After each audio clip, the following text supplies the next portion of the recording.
today. We're talking to Dr. CPoe2, and the topic is Christian living and self-esteem. And of course, Dr. Poe, before we had our first commercial break, you were simply listing a whole list of things that probably creates low self-esteem among people. Let's continue that. Right. Well, let me just say, in terms of back to the manifestations, race prejudice, for example, is a major sign of low self-esteem. Of course, hate crimes. People often refer to the divide in the country now, and I think some of that, a significant amount of that divide, I think is a manifestation of low self-esteem. Now, let me just say that having low self-esteem or very low self-esteem is not a death sentence. It does not have to be permanent. Persons can overcome. As a matter of fact, for many years I had low. I would say my self-esteem was between very low and low. I was brought up in a Christian home, but I rebelled against that Christian upbringing beginning at about age 14. And it was only after chronic mental illness, chronic physical illness, loneliness, social isolation, did I come back to the Lord and rededicate myself to Him. And for the last 35 years now, I've been trying to live a committed Christian life. And as a result, God has moved me from low self-esteem to a healthy self-esteem. So the fact of the matter is that God is the answer to low and very low self-esteem, but a person who has the problem, in order to experience his healing, he does require that we turn to Him, and He does require that we practice trying to live a life pleasing to Him. In other words, living a self-pleasing life rather than a God-pleasing life is the major source of self-esteem.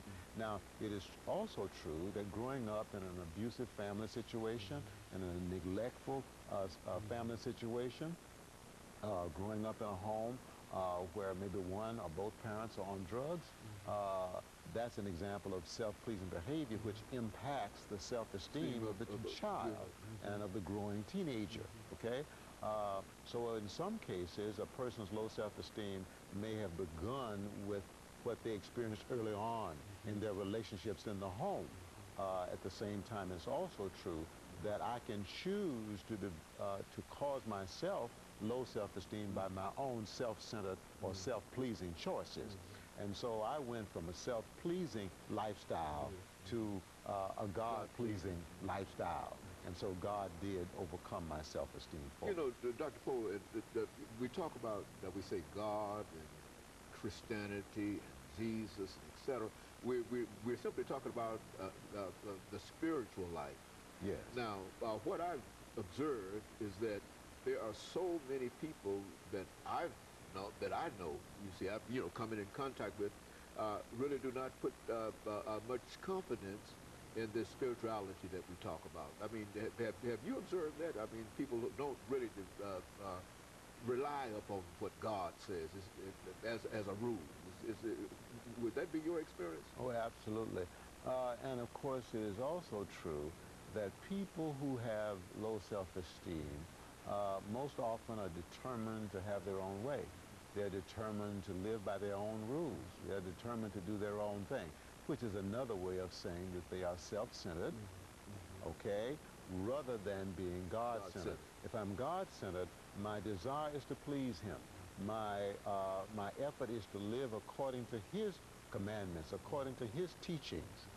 So I then become one of His followers, whereas a person who rejects God, he wants to be His leader, okay? He wants to follow himself. He wants to be His guide. He wants to be His God. He's God, that's what He's God unto Himself. Right. And so the byproduct of that is what I call unresolved grief. In other words, whenever we go against the one who created us, whenever we rebel against His purpose for our lives, which is to live a life that's pleasing to Him, the result is it causes a certain amount of grief in our spirit. And that grief then becomes a core of low or very low self-esteem. And that hurts. Unresolved grief involves emotional pain. So the person then finds themselves driven to try to find a way to overcome the pain. to numb the pain. Alcohol is often the thing that a person turns to. Sex often is a thing that the person turns to. Food is often the thing that the person turns to in an effort to find relief from this pain that's the result of them choosing to do their own thing or to go their own way. And I guess the solution for that is for them to recognize that that is one of the problems, that if they were to change to a God-centered environment or an attitude rather than a self-centered attitude, that they might be able to better deal with the pain that they believe that they are feeling. Absolutely. Absolutely. You know, I'm a psychiatrist, as I said, and I've had occasion to practice psychiatry in many different settings, state hospitals, jails. I've also interviewed and done some counseling in prisons. I've worked with the homeless here in Nashville over a period of about 25 years.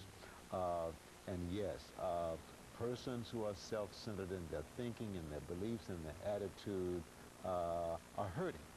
The hurt may be experienced as loneliness. It may be experienced as just persistent anger. It may be experienced as despair or a sense of hopelessness and helplessness. Okay, but the pain is very real, but may be experienced as emptiness. And God is the only healing. He's the only one can overcome that kind of pain. And so oftentimes people resist turning to him because they really don't want to come under his authority. They want to do their own thing, but they have found that it doesn't work, and so they tend to resist. But for the person who is struggling with low or very low self-esteem, if he's willing to turn to God, if he's willing to draw closer to God, I am convinced, based on my own experience, professional and personal, that the Spirit of God in that person will move that person from low or very low self-esteem to a healthy and a positive self-esteem. And Dr. Poe, it seems that the real solution there is a spiritual life. Absolutely. I mean, and of course I think all of us, well, we both recognize that we're living in a spiritual universe, and that the spirit is very, very important. But there are so many people who don't believe, you know, I think they give lip service, it appears to me, to this idea of spiritual life.